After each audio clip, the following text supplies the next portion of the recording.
The Atlanta Falcons stun the Tampa Bay Buccaneers 29-28. That is the best way to summarize this game. The Falcons go into Tampa. They pull off the improbable victory. And I'll be honest, I thought there were a lot of times within this game that the Bucs were going to come out on top, and they didn't. And there's a lot that has to be discussed, obviously because of the implications that this has within the, with the playoffs here for Tampa. We're going to start with Tampa Bay side. We will, of course, discuss Kyle Pitts' absolute monster game tonight. So the biggest thing here is within this game is, we talk about takeaways just within games. We talk about implications for teams.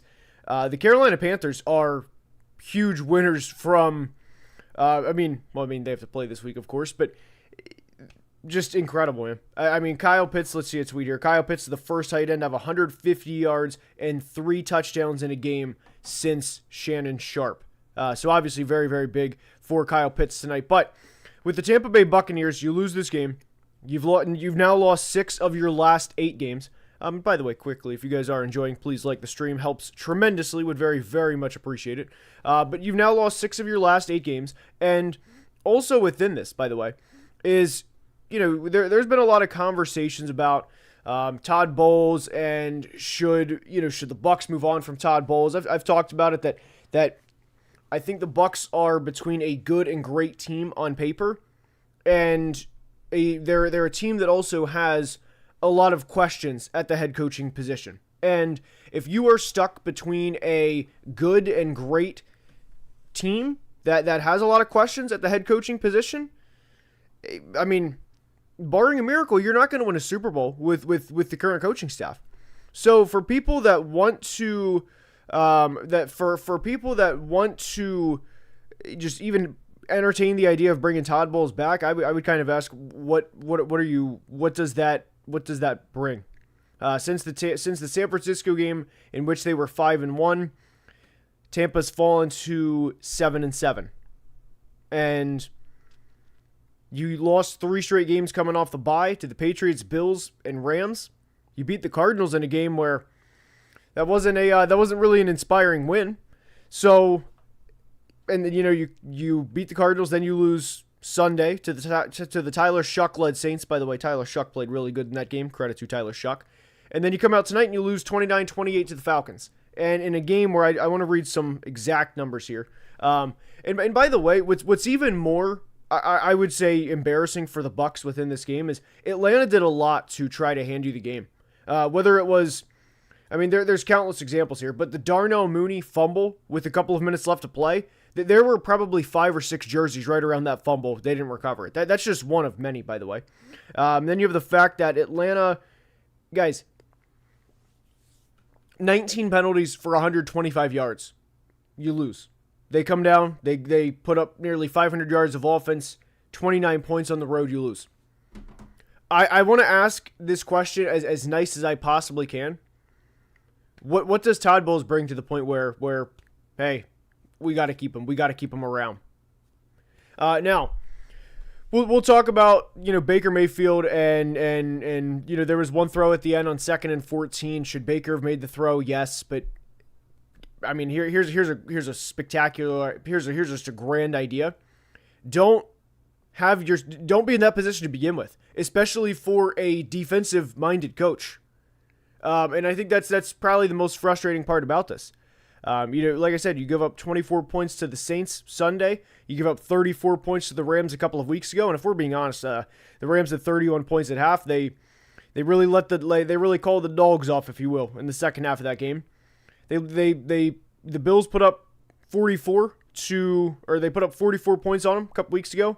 The Patriots put up 28 points.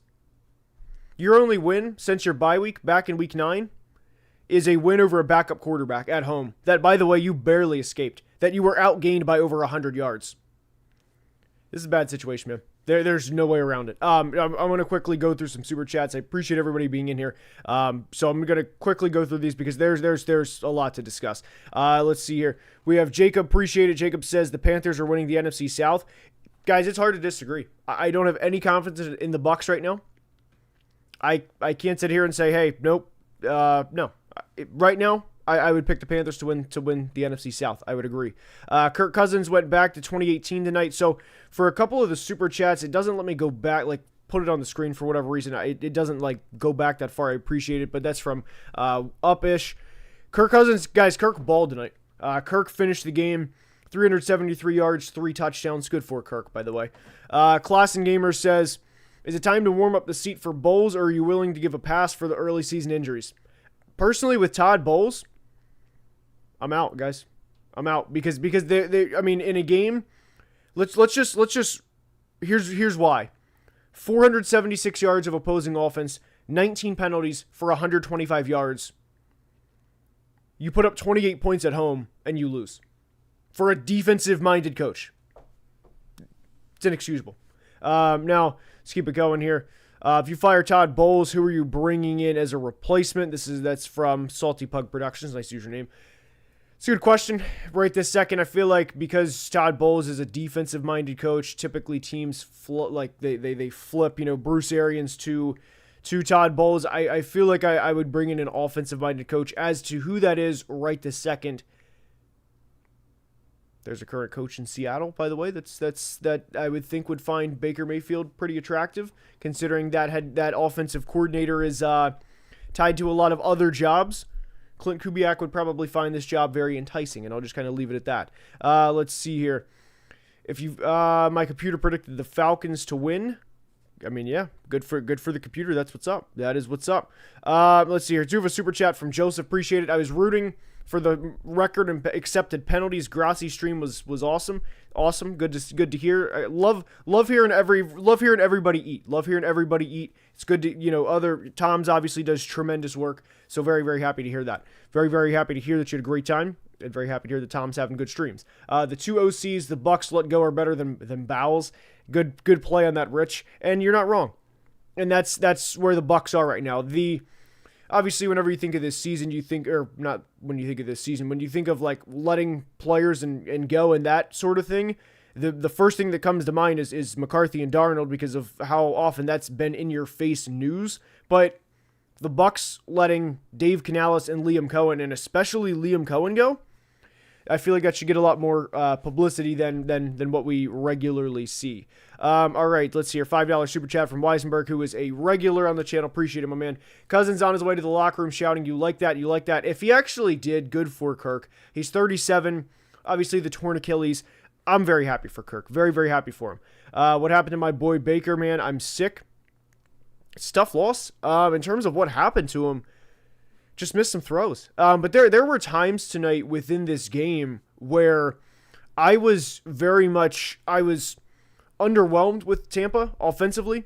And I did tweet at one point, even I think when the Falcons, what was this? Was it 14-10 at half? It was 14-13 at half. But there was a point in the first half where it was 14-10, where I tweeted that this game feels a lot more lopsided than what it is. So, like I said, the Falcons win tonight 29-28, but guys, the Bucs are not going to face a team that has 19 penalties every game here the rest of the way. And this was in a game that they had every opportunity to win, and they lost.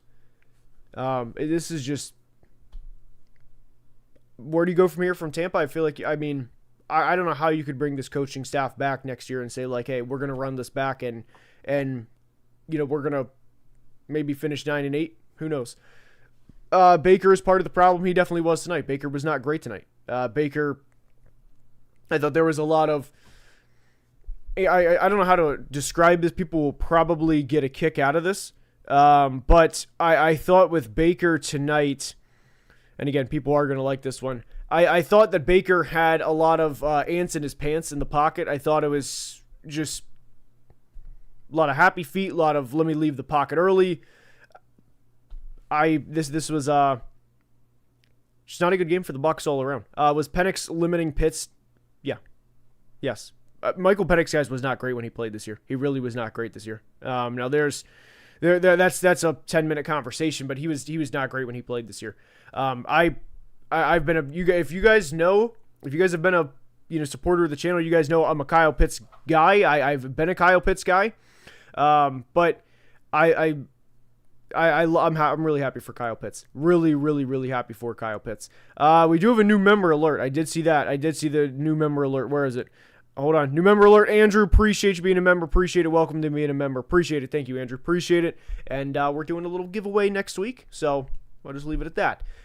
You'll see if you are a member, you know what I'm talking about. Kyle Pitts legacy game on my fantasy bye.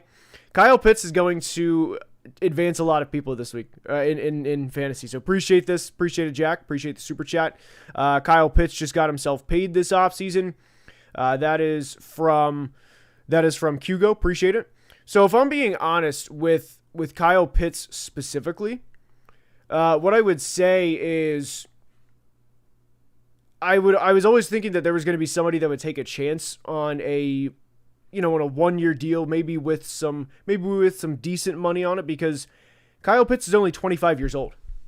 So he's going to have there's going to be a lot of people that are interested in his services. And one team that I think makes a lot of sense is the Los Angeles Rams. The Los Angeles Rams make a lot of sense for Kyle Pitts to go to this offseason. Another glorious victory for Atlanta. Appreciate it, Nesquick. Appreciate it, as always. Always, Nesquick. Also appreciate you being a member of the channel. Just a few things to clean up. Just a couple things, but hey, look, a win's a win.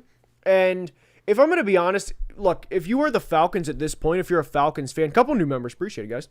If you are a Falcons fan at this point, appreciate it, Salty Pug, appreciate it, Jaybird. If you are a Falcons fan at this point, you obviously know with the Los Angeles Rams, they have your first round pick. Okay, we're going to miss the playoffs, but we still, we're still not going to the postseason type thing. Good for the Falcons. Just good for the Falcons, man. Good for the Falcons. Now, we do have we have Zombie here talking about Phil Rivers. We'll get to Philip in a minute. But to keep going with this game, we do have a lot of super chats. Which I very much appreciate, guys. Cannot thank you guys enough for the support. Cannot thank you guys enough for the support. Here's one from Salamander. Nice username, by the way. Do you think that Raheem Morris deserves as much scrutiny as Bowles will be getting for this game? Honestly, yes. And I'm glad you brought that up. I didn't want to just be like, oh, hey, the Falcons won. By the way, Raheem, buddy, let's have a conversation. I don't know if I can, sometimes I can time it. I couldn't time it, but let's have a conversation about Raheem as well. Yes, I think he should. I mean, guys, the reality is good for the Falcons for winning, but 19 penalties on the road. AJ Terrell had 5 penalties alone. Kobe Bryant also did not have a good night at all. Mike Evans absolutely, that was the one catch down the left sideline. You know what play I'm talking about. Raheem Morris definitely deserves some scrutiny as well. Yes. So you said that, and yes, I would agree with that. Kyle Pitts beating the bust allegations. If I'm going to be honest here, Kyle Pitts is not a bust to me. He had 1,000 yards as a rookie. Now, Brock Bowers had 1,000 yards last year, but he was one of 2 tight ends in NFL history to have 1,000 yards as a rookie tight end. To me, you cannot be a bust and have that type of rookie season. Now, we have 700 concurrent right now. That's what's up. Appreciate everybody being in here. We're at 95 likes. If you guys could drop a like, we'd very much appreciate it. But, no. So the whole thing, whenever I think of a draft bust, guys, I'm thinking like Jamarcus Russell, Johnny Manziel, Ryan Leaf.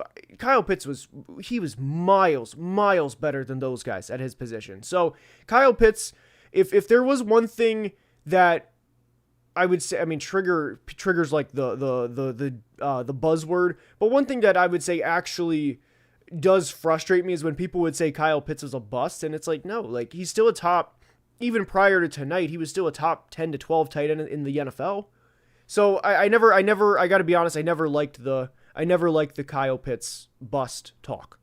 Livia Soprano, I don't like that kind of talk. Never liked that personally. Kyle Pitts is the Jadeveon Clowney of tight ends. I think that's fair. Clowney was a multiple-time Pro Bowler in his prime, and Kyle Pitts is 25 years old. You saw what he did tonight. There's no reason to think that Kyle Pitts, from a talent standpoint, cannot be a Pro Bowler. Maybe that's a hot take. Maybe you think you're watching this after the game, think that's an overreaction. I don't. James Pierce is a monster.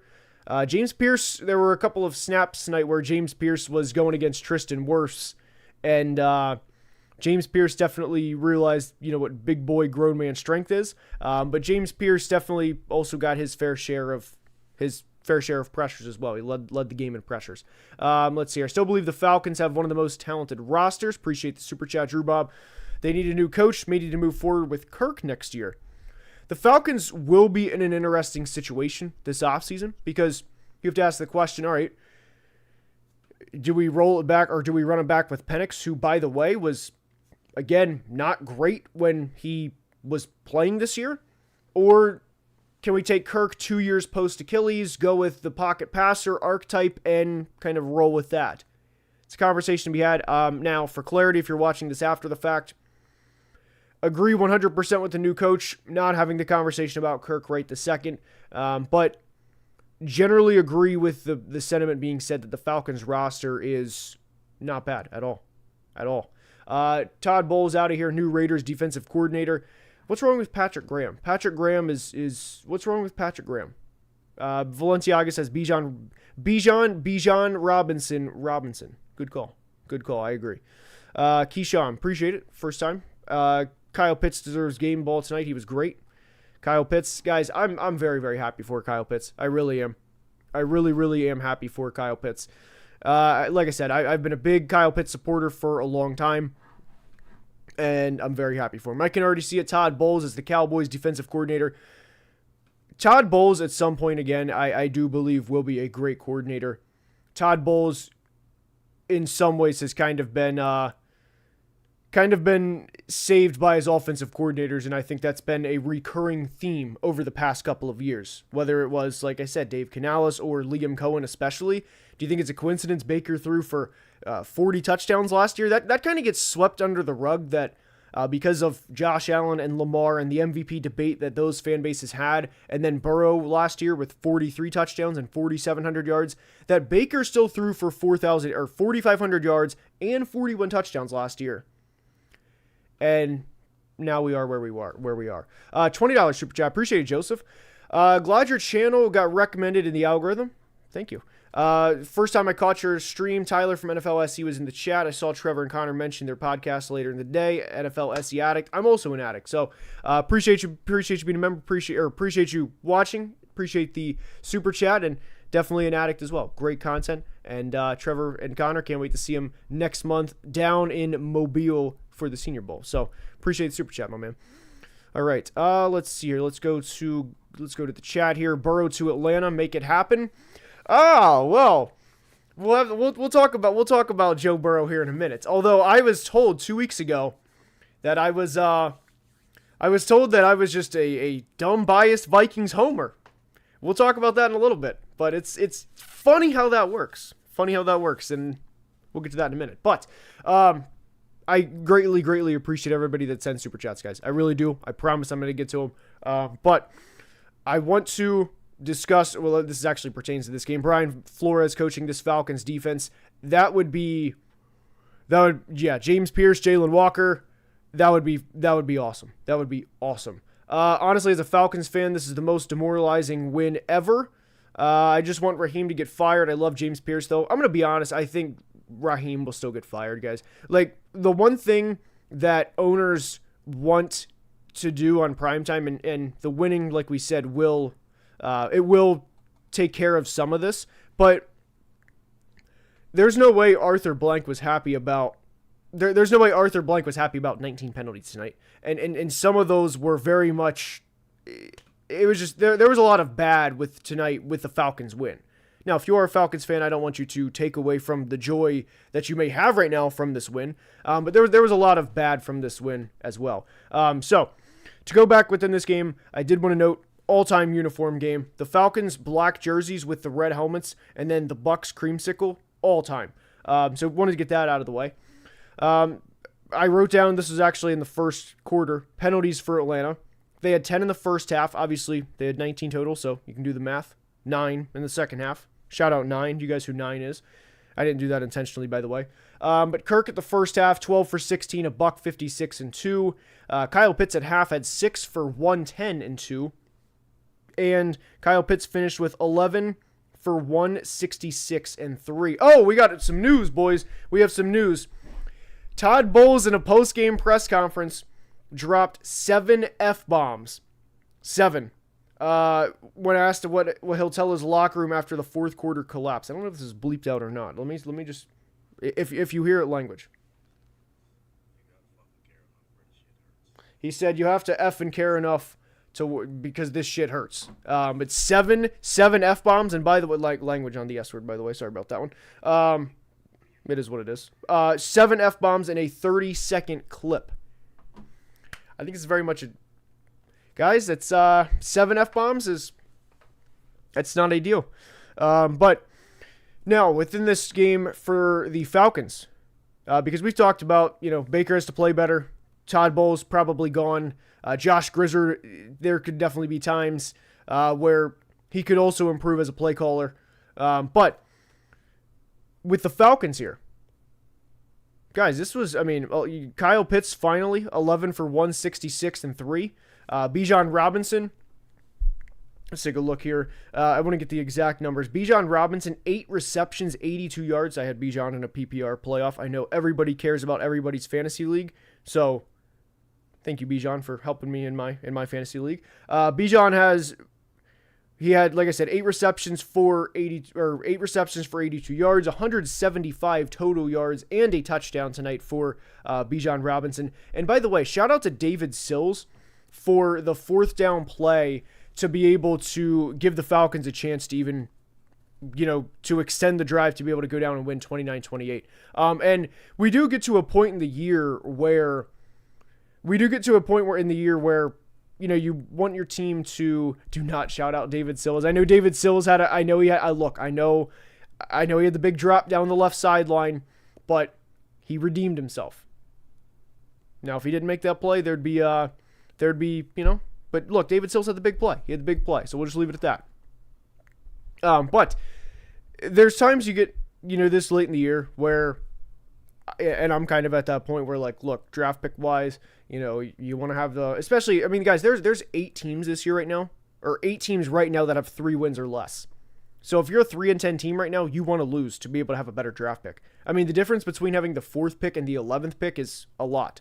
So, but this doesn't really apply for the Falcons because they traded their 1st round pick. So for Kirk to come out, 370 yards, 3 touchdowns, Bijan, $175 and a score, Kyle Pitts, $166 and 3 scores. This is awesome, man. For the Falcons, happy for him. Did you see Mike Evans freaking out on the sideline at the end of the game? Mike Evans is, that's on brand. He's kind of always done that. That's him and Lattimore used to get into it, and Mike wouldn't exactly sit there and go Marshawn, go buddy. Mike Evans is always been a very passionate player. I'll just say that. He's always been a very, very, very passionate player. But Mike Evans, if we are being honest, you come back from the injury, you have a couple of big plays within this game. You have every right to be as pissed off as he was. And within this game specifically, Evans had 132 yards. And you come back and you lose 29-28 to a team that had 19 penalties against you and to a head coach in Raheem Morris that is probably getting fired at season's end if we're being honest. Because Raheem Morris' lifetime is not exactly a winning head coach. And the Falcons, as we know, this also applies to Todd Bowles, by the way, but they don't exactly play in a great division. So, yeah, there's a lot to be said. What was that soft coverage from Bowles in the final drive? It's a very good question, Logan. It's a fair question, too. But let's go to a couple super chats here. As a Ravens fan, don't understand the appeal of making it to the playoffs. Limping. Todd needs to go. Wait. Todd needs to go even if they do make the playoffs. Same for John. Oh, that's even for John Harbaugh. John Harbaugh, that's a different discussion, although I'm kind of on that train as well. But with Todd Bowles, yeah, I'm with you, man. Burrow on this offense would be insane from Riley. Appreciate the super chat. Appreciate it. And let's see here. Let's see what other supers we have. But I do appreciate it. So Dr. Shrimp, incredible username, with the Bears profile picture. So inevitably, I have to say good, better, best. Do you think the Jags can win the Super Bowl? If so, why? If not, why not? Also, how good do you think Travis Hunter will be? So, I would say at this point, any team can win the Super Bowl. Any team in the AFC can get there. And obviously, if you get there, anything can happen. But if I had to right now, I don't think the Jags would win the Super Bowl. Just because there's a couple of, we've had the Jekyll and Trevor experience the past couple of weeks. The defense at times can be a bit turnover reliant, and that can be, you're 60 minutes of football away from your season ending. If you don't create a couple of turnovers, you start to press in the second half on both sides of the ball. Right now, I think the Jags team ceiling would be around an AFC Championship game loss.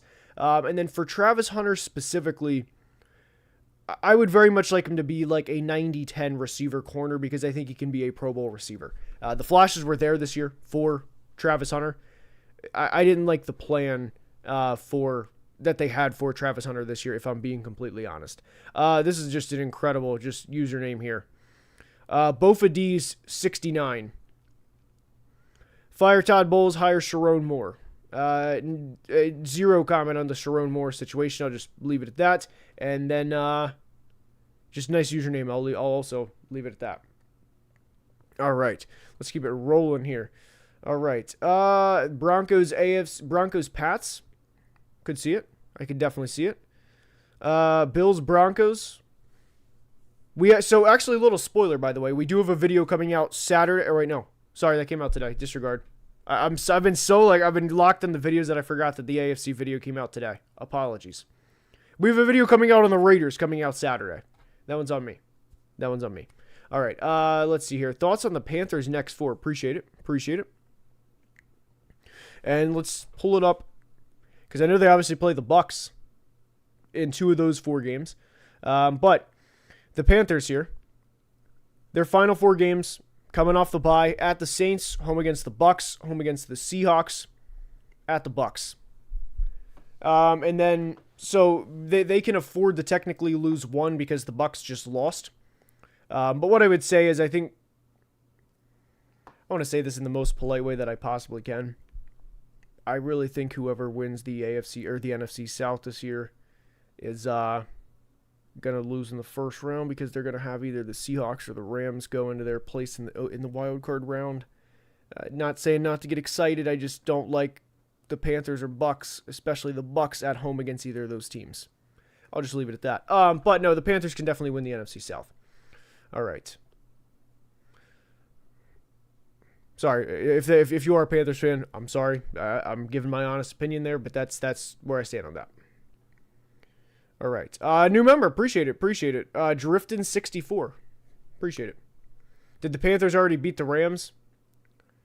There was a lot that transpired within that game. They did. You know what? Yes, they did. I don't think they would beat them again, but they technically beat them. They not technically, sorry, there's no technically, they did. They beat them.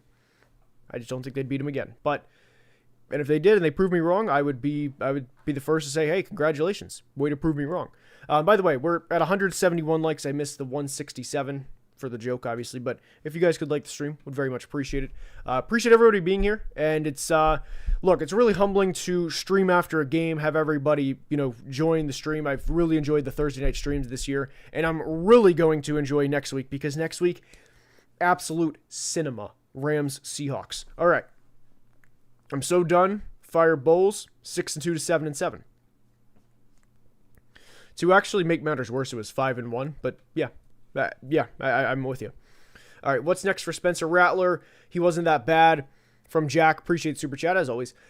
So within this for Spencer Rattler, I think there's a conversation to be had about not just Spencer Rattler, but other quarterbacks as well, that are going to be like the reclamation projects over the next couple of years. Spencer Rattler, Will Levis, Kenny Pickett, Anthony Richardson, Malik Willis. Those guys are going to be next up. And Spencer Rattler, there were a couple of flashes this year. The Patriots game, there were a couple of big time throws within the Patriots game. Big time. All right, let's see here. Thoughts on Jetta's moving in the next 2 years? Was he moving apartments in Is he moving apartments in Minneapolis? He's definitely not moving. We're definitely not. He's not moving. He's not moving. We got things behind the scenes. We're working on things behind the scenes. Let's see here. Never loved ATL more. Panthers fan. All right, hey, enjoy it. My team of Umbreon, Raichu, and Hitmonlee. All right, let's go here. First off, Cyndaquil, or Typhlosion, full evolution. Kadabra with all of the elemental punches, of course. Let's see here. Kadabra would literally one hit Hitmonlee like that. Let's see here. It was always Kadabra, Typhlosion. God, who are the other ones? I forget who else I went with, honestly, because those were the two main. If I could pull an Electabuzz from the couple that would give from the Pokemon Daycare, I would definitely pull if I could pull an Electabuzz, that was always fire. God, why am I blanking, man? I'm not gonna say like Dragonite and take like a pseudo legendary, but anyway, those were my guys. Jack, appreciate you being a member. Appreciate it. All right, let's see here. Let's get back to football. Here. Which team do you think will have the number 1 overall pick? Let's see here. Number 1 pick right now, the Raiders, I would say. The Raiders are a. We have the Raiders video coming out Saturday. Members of the channel, it will be out tomorrow at some point, but the Raiders are they're a bad team, guys. I think the Raiders will. All right, let's see here. There was one that I wanted to say. I started playing Crystal on my phone. That's what's up. That is what's up. Crystal on the phone. Look, all I'm going to say here, let me think of how to word this nicely here. If you have to do a daily activity, let me think how to word this. A daily activity that is generally anywhere from like 7 to 15 minutes. It's a good time to have Pokemon Crystal on your phone. I'll just leave it at that. That is also, who wears this number? I'm blanking. Derek Jeter. I'll just say that. Derek Jeter. There we go. And, it's a good time to pull out Pokemon. So good call. Do I play Clash? No. Keep pounding. Good call. Moore or Mendoza for the Raiders? We actually break all of this down. Within the video. I'm very much looking forward to the video. Now, by the way, all right, so we covered this game. We covered the Bucs. We covered the Falcons. I want to talk to you guys about how I was sitting here 2 weeks ago. That's when I play. Good call. You know exactly what I'm referring to. Good call. All right, so I want to sit here. A couple weeks ago, I had to sit here and I had to watch Max Brosmer throw 4 interceptions in Seattle. I had to watch him do the play action pass down on the 6-yard line, and then he's going down and he throws the ugliest pick six you will see all season. And in the middle of that game, as I'm sulking, as I'm just, I can't take it anymore. Just watching this unfold, I had the idea that, hey, Joe Burrow is not as unattainable as people think. He's not as unattainable. People are gonna. I knew initially that people were gonna say, "Oh man, there's no chance. There is no chance that Joe Burrow is gonna be on the market." But guys, I'm going to hammer this point home over the next 2 months. Not because I'm a Vikings fan, because if I'm being honest, what really, really scares me is the Rams. The Rams can very much outbid my team. They have a lot of first-round picks. They could also say, hey, like, here's Jared Verse, here's Braden Fisk, here's Byron Young, here's whoever, Kobe Turner. They could outbid my team. But within this, all I'm going to say is this. The Bengals at some point are going to have a conversation about, hey, Joe Burrow, we love him. We love everything he has done for the organization. But at what point do we say, you know what? It's easier for us to turn the page, wish Joe well, and the fact that we can get probably 3-4 first-round picks and a player, if not 2 good players on top of it, that, if we're being honest, I mean, from a sheer asset allocation standpoint, plays all 17 games rather than pay Joe $57 or $55 million per year, that conversation is going to be had. That conversation will be had. Now, how do you expect Burrow to move after trying to get T and Jamar back? Well, look at the team. Guys, we are going on a presidential election length in terms of the Bengals not making the playoffs, with a Hall of Fame caliber quarterback in his prime and with a Hall of Fame number 1 receiver in his prime. At what point, if you're the Bengals, do you say, hey, he's 29, he's in his prime, he's been injured 3 of 6 seasons, and also within this, I just want to ask this as nice as I possibly can, right? If for the people that say, oh, he's not going anywhere, guys, the luck conversations are already happening. What if he has one more injury? What if, God forbid, right? Obviously, let's just, for 100% transparency, obviously, I hope, you hope, everybody hopes this doesn't happen. But what if he goes out next year, week 1, week 2, early in the year, done for the year? What conversation do you have then? I'm saying from a sheer asset allocation standpoint, the Bengals can trade a player. They can get 3 or 4 first-round picks. They have not made the playoffs in 3 seasons. It makes a lot of sense, is all I'm saying. Did you see his press conference? This is exactly what I'm referring to with Joe Burrow. By the way, Monster Jam Fever, incredible username. Appreciate you being a member of the channel. But if he gets hurt again, they're going to move on. I mean, it would be 4 injuries in 7 years. And even if he gets hurt in 27, it would be 4 injuries in 8 years. I'm just saying, the conversations are going to be had. Do you think it's more about the injuries or the fact that defense gives up 40 a game? This is a good question, Eli. I think it's a combination of both. And you could sit here and say, hey, okay, Joe Burrow's getting paid $50 million a year. Yes, obviously, all of us would love to get paid $50 million a year, obviously. But there's also something to it where Joe is, turf toe is not, whenever I was young and I heard the term turf toe, I very much thought it was just like jamming your toe like really bad and that you'd be out a couple weeks.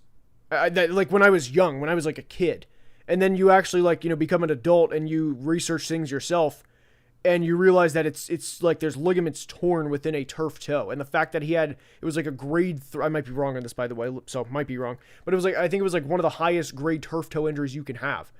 And the fact that he comes back a couple of months later to try to save the season, and you go out, and yes, Christian Benford that had the defensive touchdown, but they put up 34 points on the road and you lose. I think it's a combination of all of it right now. I think there's understandably a lot of frustration just because of that. Burrow and the Vikings just looks right. I don't know why. They called me a madman. I will say this. If it happens, I will take the biggest victory lap imaginable, because I mentioned it. Everybody was, oh, no chance. And I've said some things about Kwesi Adolfo-Mensah, but if he pulls it off, we're good. I'll just leave it at that. We're good. All right, let's see here. Phillip Rivers in 2025, good call. Did not discuss Phillip. Look, Phillip is 44 years old, and if Phillip actually plays this week against the Seahawks, at 44 years old, 5 years off the couch, good luck. Like, just please stay healthy. That's the thing. Like, we don't wish injury on anybody, especially Phillip coming off the couch. Just please stay healthy. Phillip Rivers, and then the fact that they played the Texans one more time this year, that's Seahawks and Texans in twice is bad. Let's see here. I just don't see a trading the best quarterback in their prime. I'm just saying, guys, it's the conversation. What I'm saying here, please focus on this part. Forget the fact that I'm a Vikings fan, because I will openly say again, the Rams and even the Jets different a little bit, but I would think that the Rams or the Bengals would want to trade him out of conference for obvious reasons. So the Rams, I do think, make more sense. There's a point where the Bengals will say, is it really worth him potentially getting hurt again and not having anywhere close to as much trade value? Or while we can get probably Jared Verse and 3 first-round picks or whatever they want. It's a conversation worth having. If I were the GM, what would you give up for him? I'm going to do this from the Vikings perspective, just real quick. What I would say is I would just start and be like, hey, how do you feel about Jonathan Grenard? I would probably say Jonathan Grenard and 3 1s at the start. Probably going to decline. I'd probably have to get another first-round pick, if not another second-round pick. Let me trade Jordan Addison. There's a lot that goes into it. But it would be How do you feel about Jonathan Grenard? Okay. How do you feel about Dallas Turner? How do you feel about J.J. McCarthy? By the way, J.J. just threw 3 touchdowns in a game. No interceptions, by the way. I don't care. Well, I do care. I'm not going to mention who it was against, but he threw 3 touchdowns. No interceptions, so no big deal. And the team put up 31 points. But I would say, how do you feel about J.J.? How do you feel about Dallas? You know, 2 1s, a 2, and a 3, I think would be fair for all of that. This is similar to what it would be. I would try to get out of the second and have 2 1s, a 2, and a 3 is what I would try to. So 26-1, 26-2, 27-1, 27-3 is what I would try to do. That would be the hopeful offer there. There would be pretty much be this. So if you seriously offered McCarthy, the Bengals would laugh and hang up. He would be I mean, not if you're also offering Dallas Turner, who, by the way, has had a bit of a breakout past month. 2 1s and 2 2s. And, by the way, J.J. McCarthy this past week, he got the win. To Joe Burrow? No. Who's a winner, who's not? I'm just saying. That is completely a joke, by the way. My God, that is not to be taken serious at all. All right, but the Bengals think that there are only a few picks, coaching personnel. I'm just saying there's also, like, I don't disagree with this. I'm just saying there's also the fact of the injury part that I think that will scare the Bengals at some point. But I mean, they're a few picks away. The Bengals, you know what really frustrates me about the Bengals is letting players walk for no reason. Like, hey, we have Jesse Bates. You know what we're going to do? We're not going to trade him at the deadline. You know what we're going to do? We're just going to let him walk. You know what else we're going to do? We're going to draft Shamar Stewart over Donovan Ezeraku. That's a good decision. The Bengals the decisions they make frustrate me. And in turn, I feel frustrated for the fans because there's decisions that are not hard decisions to make that they regularly just make them harder than they need to be. But all right, let's see here. Joe is 29, just paid Chase and Higgins. I don't see them letting him go. I get it. All right, let's see here. What is this? Whoa, what is this? I didn't know that. That's a new member. That's pretty cool. Or like a member emote. I didn't know that. That's pretty cool. All right, it's tough being an Ohio fan right now, brother. You might win the Natty. You might go back to back. You might go back to back. So we'll see.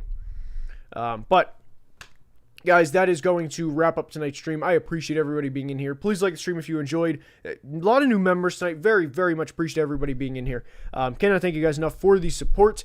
And big takeaways from the night. Kirk Cousins, Kyle Pitts, Bijan all looked awesome. 19 penalties for the Falcons, yet the Bucs still lost. Even if the Bucs somehow get to the postseason, to me right now, should not be a hot take. I think they are destined for a wild card round exit if they can somehow get to the postseason, which I don't think they're going to be able to get to the postseason, but even if they do, even if they sweep the Panthers, I think the Bucs are almost undoubtedly a wild card round exit, at least at this point. Do another members only stream? I got you.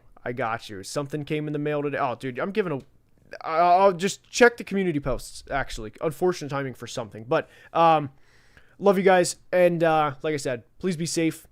We'll be live tomorrow at 3 p.m., and Raiders video out Saturday, 10 a.m. Eastern. And then until next time, please be safe. Football analysis merch will be also linked. I will also send a personal thank you if you do order anything. I've kind of prolonged this, or I've dragged this goodbye out. But yeah, so if you order football analysis merch, I will send a personal thank you message. But yeah, have a great night. Love you guys. Be safe. Love you guys.